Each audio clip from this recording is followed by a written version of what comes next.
The makers of minivans need to check their rear view mirror. Crossover utility vehicles, or CUVs, like the Subaru Outback or the Honda CR-V, are in the passing lane and poised to overtake the family-friendly minivan in sales. Phil LeBeau tells us why the minivan sales have stalled. Wow, it's very peppy. Ron Horing in Naperville, Illinois, is the new face of America's growing love affair with crossover utility vehicles, or CUVs. My wife loves it because it gives her a much higher point of view than... Horing recently bought a Ford Escape so his family will have more room and can carry more things when driving around town. It has the ability to haul cargo. You can throw seats down. You need to go to Home Depot, get a plasma screen, whatever you got to do, it's whatever. It all fits. In the past, Horing and others seeking cargo space might have bought a minivan.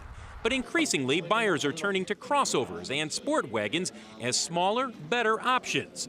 This year, minivan sales are down 10%, while overall industry sales are up 8.4%, and sport wagon crossover sales are up 15.2%. Why are the sales of crossovers and SUVs continuing to increase in the United States? Mainly because there are more choices than ever before. So people who used to be in the market primarily just for a minivan now have more options when they hit the showroom.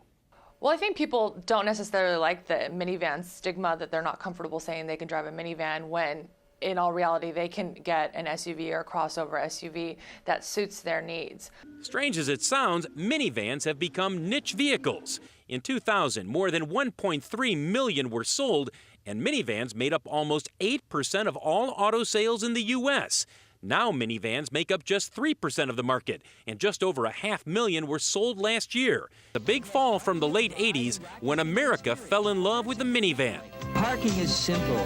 Getting in and out is easy. Well, I think over the last decade, we've really noticed the big change. Minivans back in the day was the soccer mom. Everybody had to have one. I mean, minivan was such a large segment back then.